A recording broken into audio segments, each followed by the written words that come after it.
প্রিয় দর্শক, আসসালামু আলাইকুম। আপনারা যে যেখান থেকে দেখছেন প্রত্যেককে শুভেচ্ছা অভিনন্দন। দর্শক, আপনারা দেখছেন ইউটিউব চ্যানেল খবর টিভি। প্রিয় দর্শক, আওয়ামী লীগ কি জিনিস, আওয়ামী লীগ যে পারে সেটা আবারও প্রমাণ করে দিল। দর্শক, পাবনা জেলখানায় অন্য কয়েদিদেরকে পিটিয়ে একদম সাইজ করে ফেলেছে আওয়ামী লীগের ডেভিলরা। অর্থাৎ কারাগারগুলো এখন আওয়ামী লীগের দখলে। সেখানে আওয়ামী লীগের নেতাকর্মীদেরকে, প্রচুর সংখ্যক নেতাকর্মীকে যে গ্রেপ্তার করা হয়েছে, তারা তো আসলে সেখানে জেলখানাতে রয়েছে। এখন সব কয়েদিরা যখন একত্রিত হচ্ছে বা তারা বিভিন্ন পরিকল্পনা করছেন, তখন কিন্তু জেলখানার মধ্যে অনেক ঝামেলা সৃষ্টি হচ্ছে। যেরকম জেলখানার যিনি প্রধান, তিনি বলতেছেন যে আসলে তারা আমাদেরকে মানছে না, তারা কাউকেই আসলে জেলখানায় পাত্তা দিচ্ছেন না। তো দর্শক, বাইরে যেরকম আওয়ামী লীগের নেতাকর্মীরা ধীরে ধীরে দাঁড়াতে শুরু করেছে, ঠিক তেমনি জেলখানাগুলোতেও এখন তারা ঐক্যবদ্ধ হয়েছে। যে কোনো সময় জেল ভেঙে সমস্ত নেতাকর্মী বেরিয়ে যাবে। দর্শক, আমাদের সাংবাদিক নাইম দক্ষিণ কোরিয়া, সে খুব সুন্দর করে রিপোর্ট তৈরি করেছে। আমি সেই রিপোর্টটা আপনাদের জন্য দিচ্ছি। আর আমি ব্যক্তিগতভাবে অসুস্থ, আপনারা বুঝতে পারছেন আমাকে দেখে যে কি পরিমাণ জ্বর, চরম পর্যায়ে আমার অবস্থা চলছে। তো যখনই জ্বরটা একটু ছাড়ে, তখনই চেষ্টা করি একটা ভিডিও দেওয়ার জন্য বা দুইটা ভিডিও দেওয়ার জন্য। শারীরিকের কারণে আসলে প্রতিনিয়ত ভিডিও দিতে পারছি না, যে কারণে আমার চ্যানেলটাও এখন র্যাঙ্কিং এ ডাউন হয়ে যাচ্ছে। দর্শক, আপনারা সাপোর্ট করেন, চ্যানেলটাকে সাপোর্ট করে আপনারা সহযোগিতা করেন, তা না হলে চ্যানেলটা ডাউন হয়ে যাবে। তিতা মেডা বোঝে না, পাগলারে জিলাপি দিও না বাবিয়ে। শোনো, এটা সুল্লুক কই কুমিল্লার ভাষা তো গীতা অনেকদিন পরে প্রত্যেকটা ভাবি কই দেশে পরিস্থিতি ভালো না। সর ভাইয়ে, সন্ধ্যা 7টার পর কখনো দুয়ারটা দিয়ে হইতালাম গরু গট্টার ভিতরে স্কেল থাকি কেন? তো 5টা গরু বান্ধিয়া লুট করে নিয়ে গেছে। আবার ওই যে ঢাকা কার বাসা 2 যুগ আগে বিবাহ বিচ্ছেদ হয়েছে, তারার ঘরে 100 জন হান্দাই লাইছে। কয় কিতে আছে কয় ভাই দেশটার পরিস্থিতি ভালো না, তোমার ভাইয়া কয় সুয়া কথাই মুহূর্তে বইলো না। তো এখন শোনো ঘটনাটা বলি। দেহি স্বর্গ গেলেও দানে বান্ধে, সদ্য ভাষাটা সেটা যে ঢেকি স্বর্গে গেলেও ধান বানে, কারণ এটাই ঢেকির ধর্ম। ঢেকি সে আদায়া আজকের দিনে এই ঢেকে কারাগারে আবদ্ধ।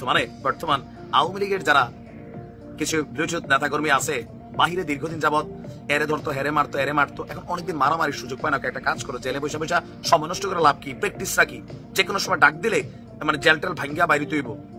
তো একটা চর্বি যেন না জমে, এই জন্য আওয়ামী লীগের একটা বুদ্ধি করছে কি, কারাগারে থাকা যে কয়েদিরা আছে ইতান রিপিডাই মনে সুখ মিটাই। ঘটনাটা এরকম, কারাগারে ব্যাপক আন্দোলন, তোলপাড়, মারামারি। ঘটনার প্রেক্ষাপট হচ্ছে কয়েদিদের ধরে ধরে আওয়ামী লীগের নেতা কর্মীরা পেটাচ্ছে। অনেক কয়েদি আগের বিএনপি জামাত আছে, বাহিরে না পারে না, ভিতরে 4 দেয়ালের মধ্যে খেলা হবে, কারণ আওয়ামী লীগের দলটা এখন ভারী। সব ডেভিলডারে নিয়ে ভিতরে ঢুকাইছে ডক্টর ইউনূস সরকারে। ডেভিলডার তো কাজে ডেভিলগিরি করা, এবার পরিবেশ যেটাই হোক। দর্শক, কারাগারে কয়েদিদের সাথে বাকবিতণ্ডা এবং হাতাহাতির অভিযোগ করেছে আওয়ামী লীগ এবং তার যে ছাত্রলীগ, যুবলীগ, তাদের বিরুদ্ধে। এই ঘটনায় 4 আসামির বিরুদ্ধে শাস্তিমূলক ব্যবস্থা নেওয়া হয়েছে। ঘটনা কোথায়? এলাকাটা পাবনা।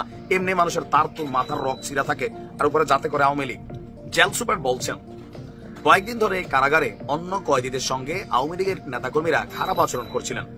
সর্বশেষ আপনার কারাগারে থাকা অন্য কয়েদিদেরকে তারা গায়ে হাত তুলতেন, মারতেন। আর এর ফলে 4 জন আওয়ামী লীগের নেতা, যারা এদের মধ্যে একজন হচ্ছে পাবনা জেলা আওয়ামী লীগের তথ্য গবেষণা সম্পাদক তৌফিক ইমাম খান, গয়েশপুর ইউনিয়ন পরিষদের সাবেক চেয়ারম্যান এবং আওয়ামী লীগ নেতা মোতায়ের হোসেন মোতাই, আসাদুজ্জামান সুইট, আর তাদের বিরুদ্ধে বৈষম্য বিরোধী আন্দোলনের সময় হামলা ও হত্যার মামলা, এই দুটাই আছে। আমাদের জেল সুপারের বক্তব্য, বিগত সময়ে বাইরে যেভাবে বেপরোয়া কথাবার্তা ও আচরণ করেছে, কারাগারেও তারা তেমনই করছিলেন, ফলে ঝামেলার তৈরি হয়। আমাদের সঙ্গে অশোভন আচরণ এবং কারাগারে বিশৃঙ্খলার অভিযোগে তাদেরকে রাজশাহী এবং নওগাঁ কারাগারে স্থানান্তর করা হয়েছে। পারে ভাই, আসলে আওয়ামী লীগ পারে। এই জন্য ডক্টর ইউনূস টেনশনে আছে, সার্জিসটা তো আছেই, তবে সার্জিসের কপালে ডাবল শনি আছে। আমি দেখি, যেটা দেখেন আমরা যা বলি এগুলা ভবিষ্যতে ঘটবে, বাট আমরা চাই না এগুলা ঘটুক। একটা মিত্র পক্ষ রাখা লাগে। এই যে আজকে দেখছেন, আমিও নিউজটা দিচ্ছি, সার্জিসটা কি পরিমাণ সেখানে গতকাল অল্পের জন্য বাচ্চা একটা শুট করে দিতে পারতো। যে কোনো ঘটনা এখানে ঘটার সুযোগ ছিল। বিএনপির সাথে এখন ছাত্রদলের এক সন্ত্রাসী নাকি এই ঘটনা গড়াইছে। সার্জিসের বক্তব্য, ছাত্রলীগ কখনো জেলে গেলে ওইখানে আবার ছাত্রলীগ অপেক্ষা করতেছে, বাহিরে জামাত কখন গুপ্ত বেশে এসা রক কাইটা দেয়। না, জামাত রক কারে না, ফান করলাম। তো এরকম কিন্তু অনেক কিছু। জাতীয় পার্টি লাঙ্গল লইয়া বসে খ্যাতে যদি দৌড়ে আসে চৈষা ফেলমু, ভাগ্য ভালো কুমির মার্কা কোনো দল নাই এই দেশে, তারপর নৌকা তো আছে, নদীতে নামবা যাইবা কই, পালাবা কোথায়, বিষয়টা এরকম হবে।